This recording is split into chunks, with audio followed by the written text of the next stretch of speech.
Devocional Diário, série Santa Convocação, segundo episódio.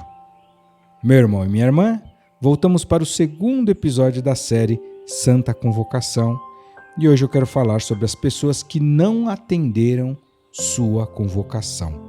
Não dá para compreender isso, né? No episódio anterior, primeiro episódio dessa série, nós gastamos um tempinho aqui razoável falando que fomos convocados, das dispensações, da razão desse tema. As dispensações eram os períodos da história bem demarcados ao longo das escrituras, onde Deus agia de tal forma em relação ao homem e mostrava também a resposta do homem, um teste era aplicado, a reação do homem ao teste, a ação de justiça de Deus. Falamos das 7 dispensações e dos protagonistas de cada uma delas, até que chegamos ao tópico da 6ª dispensação, que é a da graça, onde estamos atualmente, cujo protagonista é Jesus. Considerando que Jesus, depois da sua morte, que andou por aqui, cumpriu seu ministério, foi levado aos céus, a continuidade do ministério de Jesus se dá através do seu corpo na terra, que é a igreja. Portanto, eu e você, em outras palavras, somos os protagonistas, a igreja do Senhor. Eu e você, meu irmão, eu e você, minha irmã, somos os atores principais do grande filme da graça de Deus. E a grande pergunta que fica é se nós mereceremos o prêmio, o Oscar. Hoje eu quero falar sobre as pessoas que não atenderam a sua convocação. Nós já sabemos que temos uma convocação para que sejamos os protagonistas no grande filme da graça. Mas ao longo da história e em cada dispensação, houveram convocados que falharam. Pessoas que voltaram atrás, que não atenderam ao seu chamado, à sua convocação. Eu trago aqui essa reflexão hoje para que você possa conferir se você tem sido alguém que tem ou não atendido o seu chamado. Aliás, talvez seria melhor a gente pensar primeiro em te perguntar, te levar a refletir se você já sabe qual é o teu chamado. Muitas pessoas têm clareza disso já. É o seu caso? Depois a gente pode falar disso. Mas eu pensei no texto de Hebreus, capítulo 10, versículo 38, que diz: "Mas o justo viverá pela fé, e se alguém se retirar, a minha alma não tem prazer nele." O texto de Hebreus está falando que o justo vive pela fé e se voltar para trás, se declinar do chamado, a alma de Deus perde o prazer em nós. E no próximo versículo, no 10:39, ele diz: "Nós, porém, não somos daqueles que se retiram para a perdição, mas daqueles que creem para a conservação da alma." Há dezenas de histórias da Bíblia, meu irmão e minha irmã, de pessoas, de convocados, de protagonistas que decepcionaram, que, como diz a gíria, deram para trás. Os meninos falam que amarelaram, que fracassaram, falharam. Vamos lembrar alguns? Adão, camarada, foi convocado para dominar, reinar, multiplicar, dar nome a tudo, sujeitar. Foi enganado, quis outra coisa, quis ser igual a Deus. Resultado, morte espiritual, expulso da presença de Deus.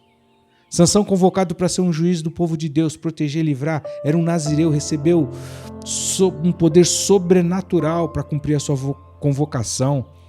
Camarada forte, poderoso na batalha, realizou feitos incríveis, mas abriu mão de tudo isso por um pouco de prazer, sexo, Dalila, bebida forte, revelou seu segredo, vergonha, morte. E o Jonas, convocado para profetizar sobre uma nação de 120 mil pessoas, Nínive, e com isso livrar esse povo que era precioso para Deus de uma pesada condenação, mas por covardia, por medo, fugiu, foi para o outro lado. E o Judas, convocado que recebeu um chamado verdadeiro, legítimo chamado apostólico. Ele era o chefe das finanças, foi chamado para compor o time dos 12, a seleção de Jesus, do grupo que edificou a primeira igreja, incumbida de espalhar o evangelho pelo mundo.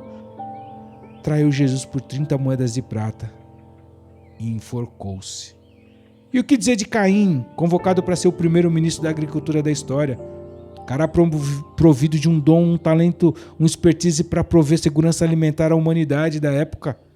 Por inveja, mata seu irmão Abel, tornou-se o primeiro homicida da terra. Foi chamado pelo próprio Deus de vagabundo. Vagabundo serás. Veja lá depois Gênesis 4, 10, 12 em diante. E aquele jovem rico, lá de Lucas 18, convocado pessoalmente por Jesus, meu irmão e minha irmã, para segui-lo, para participar do seu ministério. E ele rejeita porque não queria abrir mão das suas posses, bens e riquezas. Falaria ainda de Marta, também narrada no texto de Lucas, nos evangelhos. Destaco aqui a narrativa de Lucas 10, 38 ao 42, quando ela é convocada para adorar, para ouvir, para aprender aos pés do mestre. O próprio Jesus foi à casa dela e ela abriu mão dessa oportunidade porque estava muito ocupada, tinha muitos afazeres, atolada na correria do dia a dia. E Esaú, convocado para receber uma bênção específica, única, a bênção da primogenitura, mas trocou essa bênção pelo desespero, pela ânsia de satisfazer a sua necessidade física, por completa falta de discernimento. Se tivéssemos tempo, poderíamos lembrar de outros convocados que falharam, voltaram para trás, não atenderam ao seu chamado, como por exemplo Eva, Balaão, o ladrão da cruz, o que se perdeu, não o que se salvou. E tantos que ignoraram, rejeitaram, desconheceram, abriram mão, não atenderam a sua convocação. Você tem atendido? Você tem conhecido? Tem pelo menos buscado saber qual é a sua vocação para ir para a ação a partir da convocação? Voltaremos nesse assunto no próximo episódio dessa série. Até lá, se Deus quiser. Se você ainda não é inscrito no nosso canal, clique no botão abaixo do vídeo, vai lá no inscrever-se e ao lado vai aparecer um sininho. Não esqueça também de clicar no joinha para deixar o seu like nesse vídeo.